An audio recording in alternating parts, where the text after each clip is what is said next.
So yeah, over the last couple of days, most of the focus in the conversations here have been on the continent as a whole and on individual countries. So we've been taking a bit of the macro view of things. And now in this panel, we're going to take a bit of a look under the hood and to see what actually makes up countries.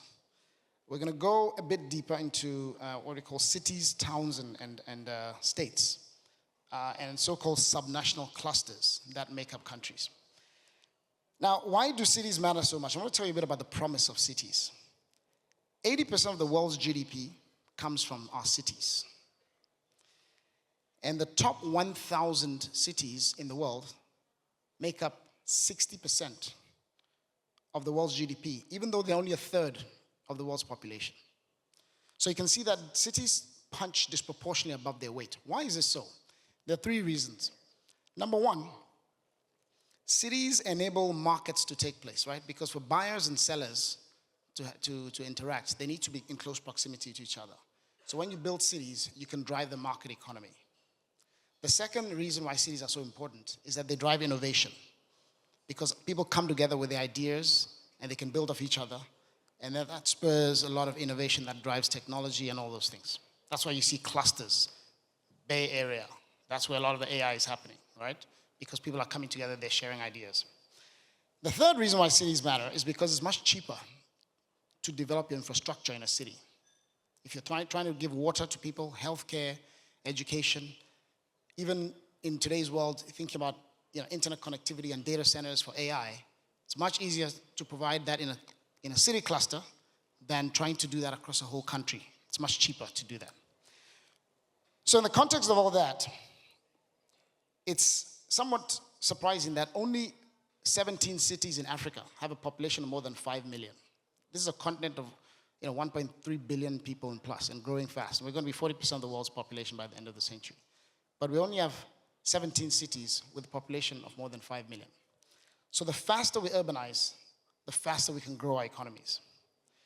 But at the same time, any of you who've gone to an African city, you see the challenges that we have. We're growing very fast. 800 million people are going to move into our cities by 2040, and we don't have enough infrastructure to meet all this need. And on the other side, when we come to the US, we've got some cities that are much older, but they have infrastructure that is too old, and it's not keeping up with the current demands.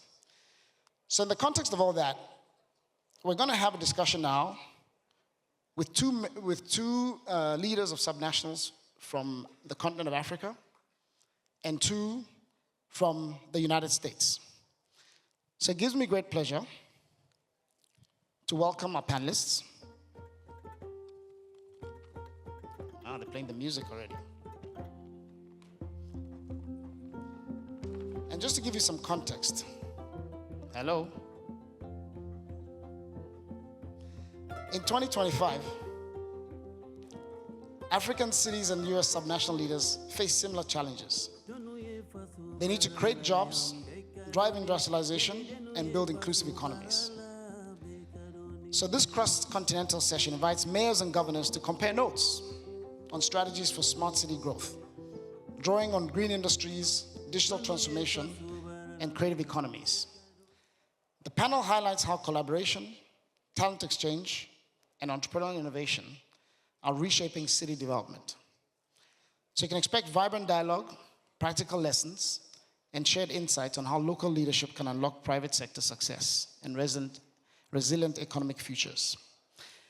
To join me on this discussion, I'd like to invite first Honorable Yvonne Aki-Sawyerr, the Mayor of Freetown, Sierra Leone, and C40 City Climate Leadership Group. Please give a round of applause. Welcome. I'd also like to invite His Excellency Dauda Lawal, the Executive Governor of Zamfara State in Nigeria.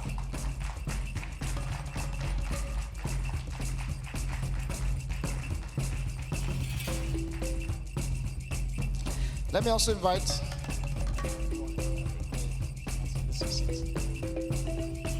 Honorable Shawyn Patterson-Howard, the Mayor of Mount Vernon, New York, USA.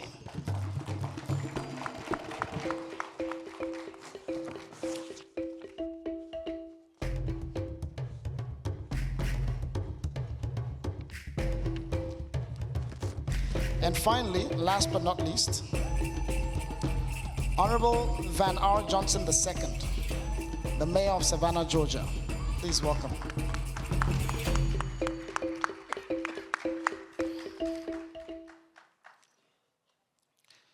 Okay, now one thing that you may not know is that we have the current president of the African American Mayors Association, Mr. Mayor Van Johnson, and the former president of the African American Mayors Association, Honorable Shawyn Patterson-Howard. So we have two heavy hitters on this stage, and we have a heavy hitter from Nigeria and a heavy hitter from Sierra Leone. So thank you all for joining our panel. We'll start with you, Mayor, Honorable Van Johnson. Savannah, where you're from, right? Yes. That's home to one of America's most important ports. It's a major gateway for global trade. And so from a city leadership perspective, how do you leverage a massive logistical asset like your port to not just move goods, but to proactively build direct economic bridges and investment partnerships with African cities? How do you turn infrastructure into a true platform for transcontinental collaboration? Well, first of all, thank you for the opportunity. And as president of the African American Mayors Association, we feel that we're being very intentional, particularly at this time, of engaging directly with subnational African cities. And so we have been doing that in a large scale. As it relates to Savannah, Savannah has the third busiest port in the nation. We punch really above our weight. When you look across the nation, you have LA port is first, New York is second, and then Savannah is the third busiest. For us, we see it more as a transportation hub. We see it as really a bridge to be able to connect between continents and cultures and exchanges. We want to move beyond the movement of cargo, but really as an opportunity to move towards innovation and creativity. During this time, we recognize that the port is a tool. And so we realize that trade without trust is really very transactional. We are really moving towards being much more relational because we recognize that trade just gets us to where we meet, but then the relationships are built on cultural, educational, tourism. And so we've been doing that. For example, I just returned from Ghana a couple of months ago.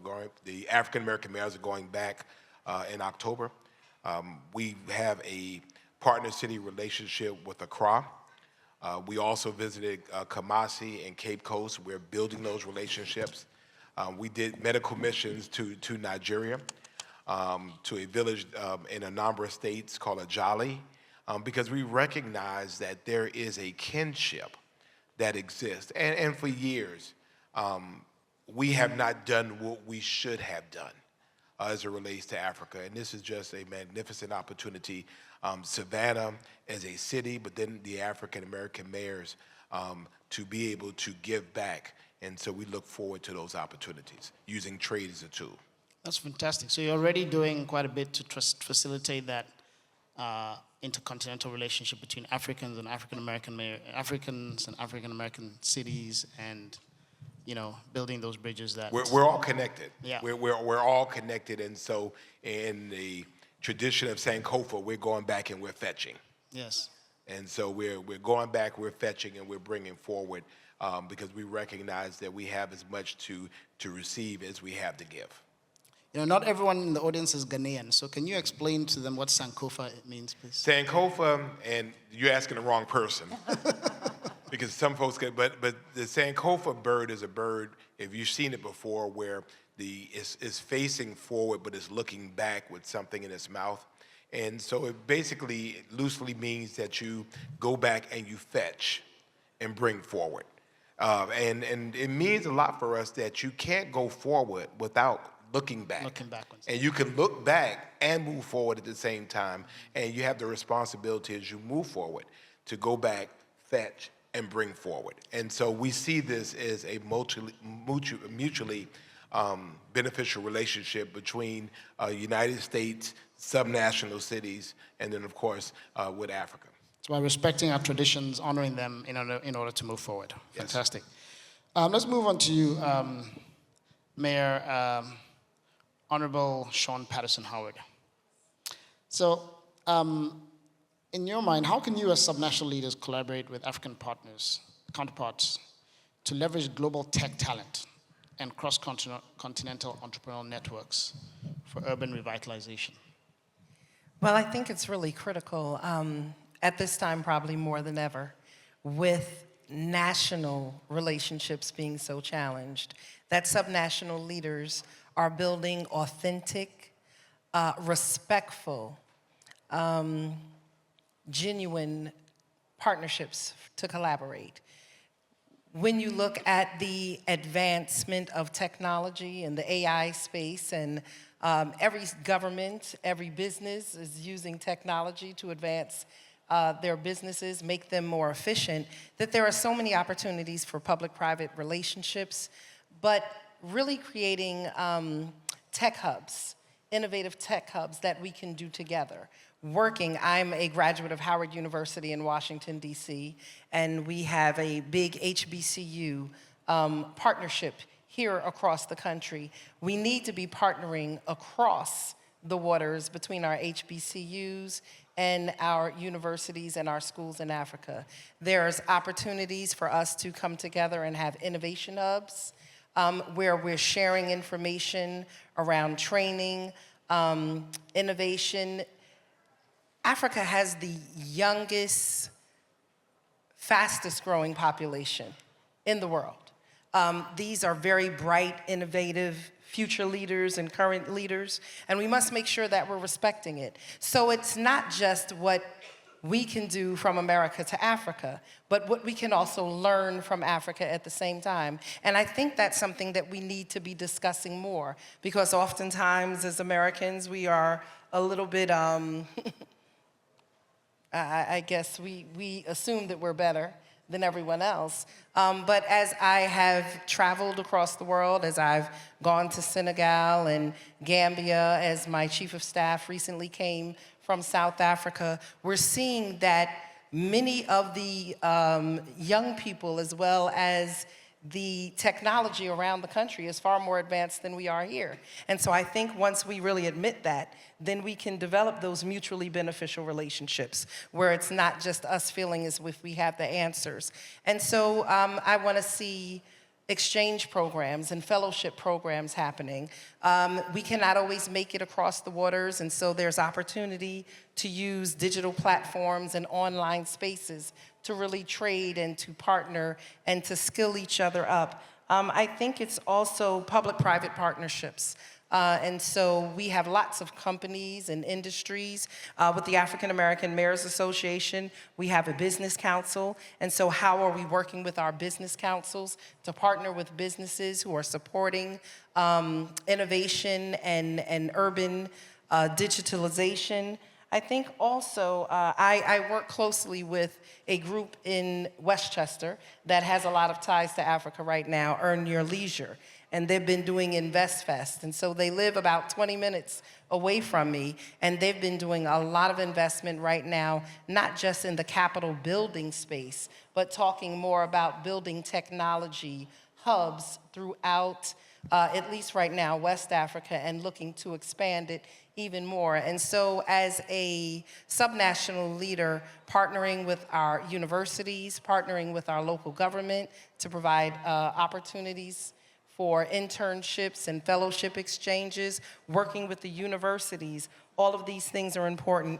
And then also we have to use our financial leverage, right? Our financial leverage is important.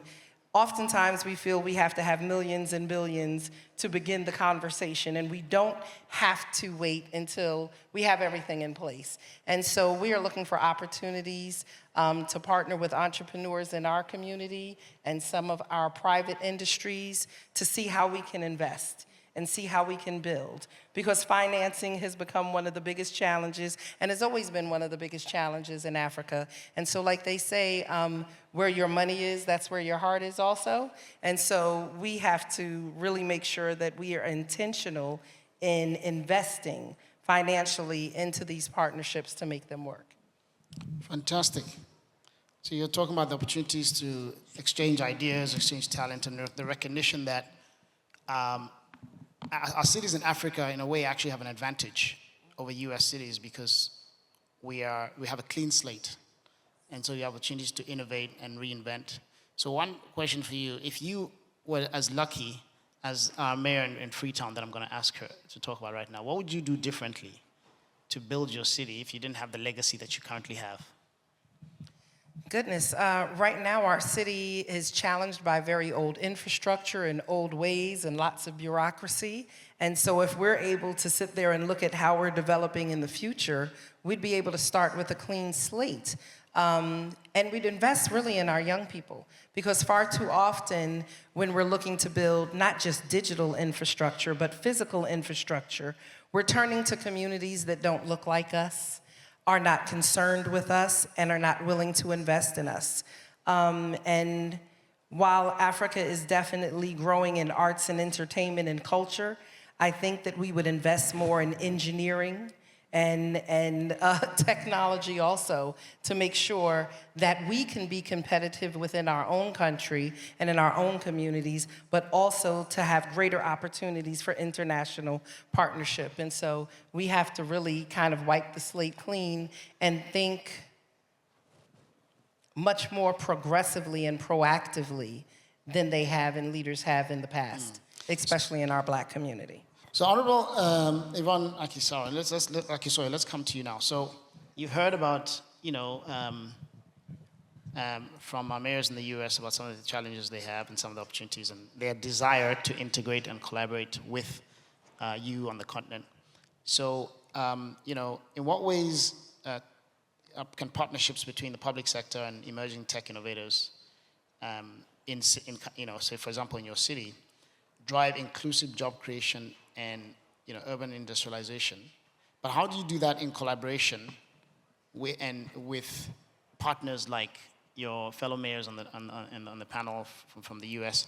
And how are you readying your city to attract investment, for example, from the U.S. and everything? For example, if it isn't you do realize this question is getting longer and longer, right? Yeah. So over to you. Okay, thank you very much, Fred. And I, in addition to being the mayor of Freetown, I happen also to be the co-chair of C40 Cities, which is almost 100 cities working in the climate change space.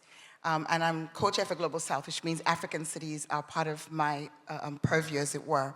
So the answer to your question, or the start of your question, how do we bring this partnership into reality to address our challenges as well as the challenges of our sister cities? I think one thing that's really important to point out is that cities are very different and local councils are very different in terms of mandates and scope. So Van was talking about the ports. We also have one of the largest ports in Africa, but it's not under the city. It's under the central government. And I think one foundational point that I'd like to make is that even as Africa is looking to become unstoppable and to move forward on this development trajectory, we have to have a rethink about how we do local government. Many of our local governments are not empowered to make the difference that they want to make. But we're just going to continue this conversation with the assumption that those mandates are there. Now, with those mandates being there, the challenges that we face are similar and yet different. We have, in our case, a fast-growing youth population. The resource gap is there, but we have an opportunity, as has been said by many people already in the last couple of days, to actually leverage that youth. But to do so, we need to unlock capital. One of the sources of that capital is the private sector. So in a practical way, I think one of the things that we should be aiming to do, irrespective of our mandates, is build those bridges.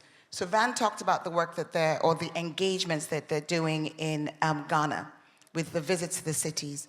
We have twinning relationships. We have a history which makes tourism an obvious connection between Freetown, the city of Charleston that we're a city with, a sister city with, and the city of New Haven. But the same could be true of Savannah. I went to Sapelo Island, which is just off the shore there. The people speak my language. So the links and the connections are there, but we haven't really built on them. In the same way when it comes to tech, if tech industry here is looking for where its growth is Africa. What can we as subnationals do? We can move. We can begin to build those relationships. So on a very practical note, you know, I was in a session this morning where I heard that trade flows with Madam Ngozi, trade flows into Africa trade flows, or Africa's trade flows of the world rather, are just at 4%. How do we begin to make that different? Just as 4% of the global trade flows, how do we begin to make that different? To be intentional. And we don't need to wait for the national governments. There's a lot that we can do to build those relationships. We have the platforms. We've got the African mayors. We've got C40. We've got UCLG. We've got GCOM. There are many platforms. What we need to do is to realize that this is a space that we can fill as mayors, as governors, and to begin to fill it with practical partnerships. You talked about exchanges, but it's really also, in addition to those exchanges, investments.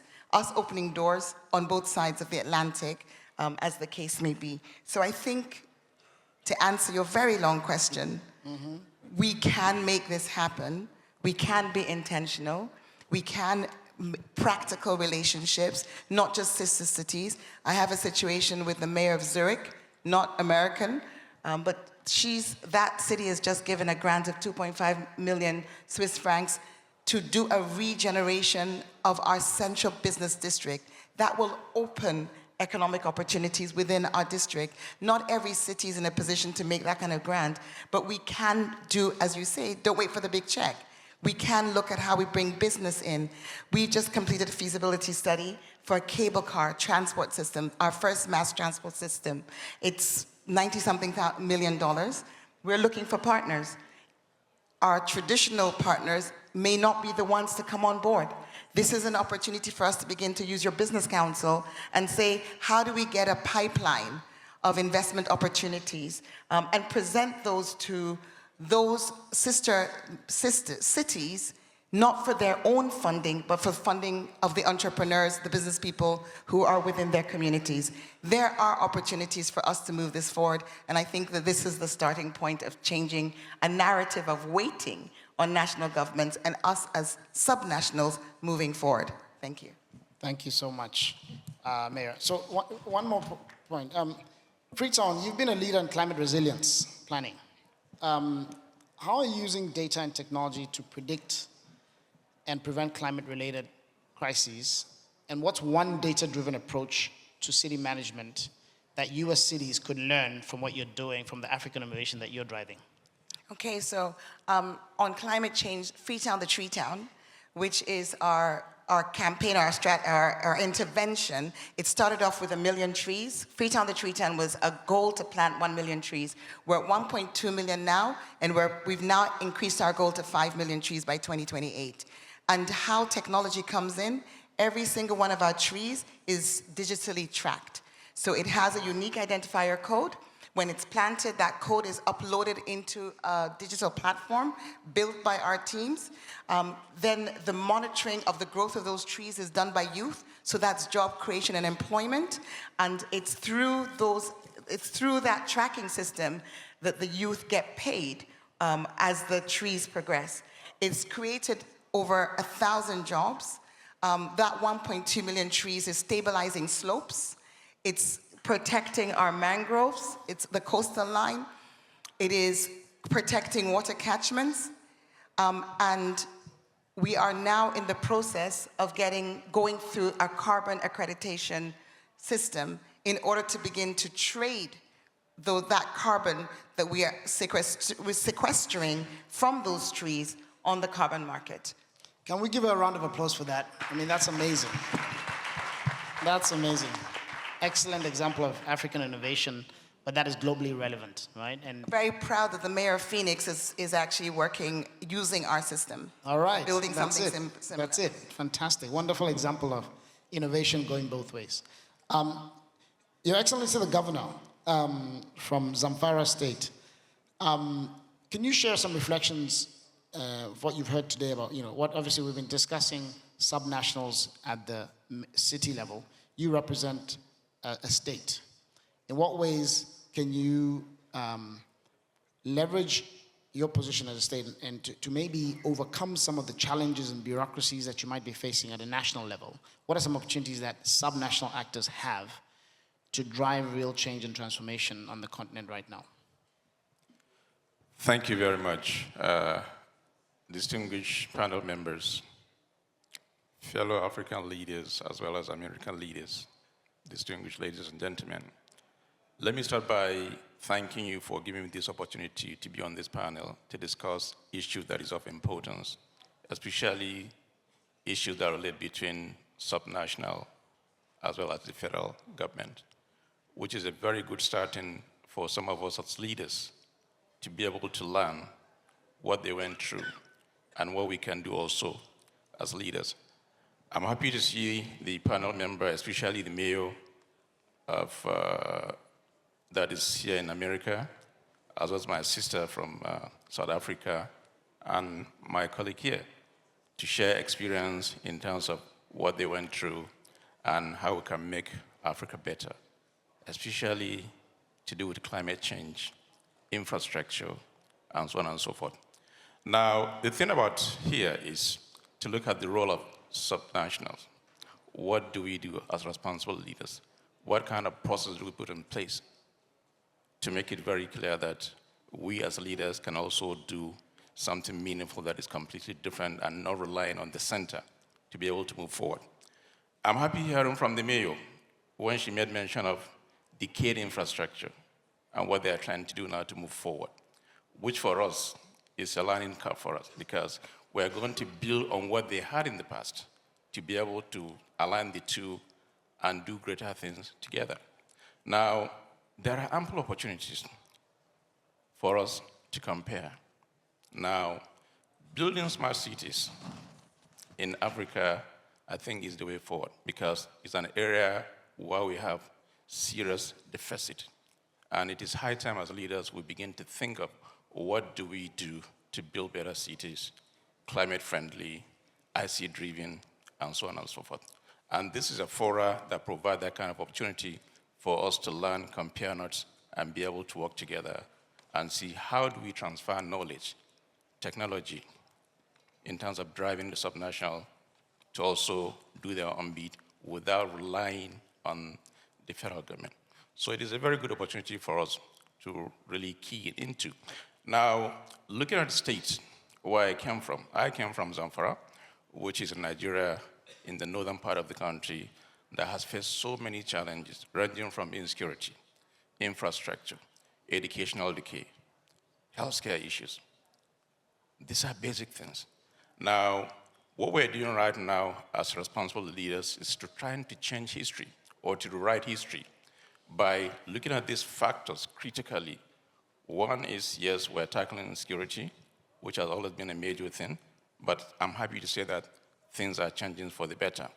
Now, what about education? What do you do? Because education forms the backbone of any society, because it gives you the ability to think and reason and design on what would be the future for our children and grandchildren.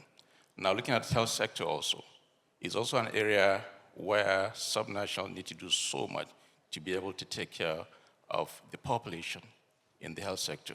Now, all these things will not be possible without the basic infrastructure. And this is exactly what we're doing. The opportunities are there in Africa, and we need to capitalize on that to be able to invite credible investors that we can work together simultaneously and be able to build a better future for the future generation of our people. This is the way forward. Thank you, Governor. So you're talking about investing in infrastructure, leveraging some of your clean slate to think about how do you drive development. And one last thing, on the continent, what do you think is holding us back from accelerating our urbanization? What's the one or two things that could really catalyze the urbanization faster? Well, I think it's a combination of so many factors. One, look at the community itself. What are you doing in terms of changing their mindset to understand reality? That is one, two. Second major thing is finance, because for you to build basic infrastructure that will impact positively in the minds of people, you also need to have a very solid financial backing, which is key to everything we do, without which no meaningful development can take place. So the thing here is we're working tirelessly to speak to investors, to understand what we go through, and also to explain the opportunities that are there for them to kind of invest collectively and to make sure that we provide the framework where at least return on investment is secure and also very profitable because, I mean, this is capitalism. So you need to invest, you also need to get money back. So these are the kind of things that we need to be focusing on now. Key is finance. Okay, all right, thank you. All right, so we're almost out of time. And what I'm gonna do now is I'm gonna ask you to, I'm gonna do what I call the rapid fire questions, where I'm gonna ask you to respond in 7 words or less to these questions, all right? So, I'm gonna start with you, Mayor Van Johnson. If your city had an official snack, what would it be? If we had a what? If your city had an official snack, what would it be? If my city had an official snack, what would it be? Yeah, in 7 words or less. Liquor. Liquor. Okay, That's one word. okay. Gumbo. The governor, what is your hidden talent that has nothing to do with politics? Financial discipline. Financial discipline, all right. We like that. The mayor of Freetown. I'm going to give you a difficult one. If your city had a dating profile, what would its best pickup line be?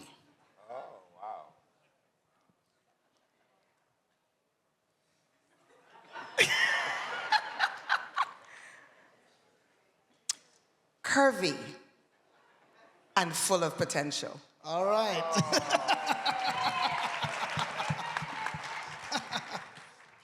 I like that. Madam Mayor, AI assistant or human assistant for running your city?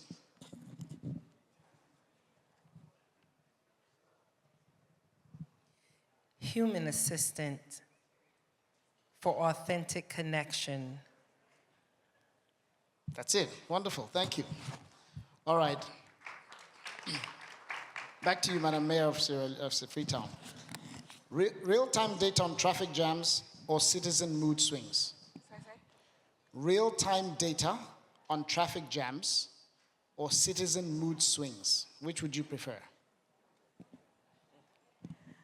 I'll go for the real-time data on traffic jams because of the cable car that we're bringing in. Mood swings are very unreliable. Can't be sure of how you measure them. Okay.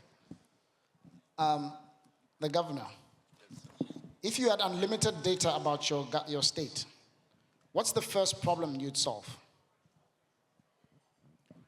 If I have unlimited data for my state, I think I would rather say I'll utilize it towards greater development for the society. Okay, thank you. Greater development for the society. Mayor Van Johnson. I think we're out of time. We got 1 minute left. The future of city leadership is? Bright and brilliant. Bright and brilliant. All right. We are not our national government. All right. Thank you. Ladies and gentlemen, can we give them a round of applause, please?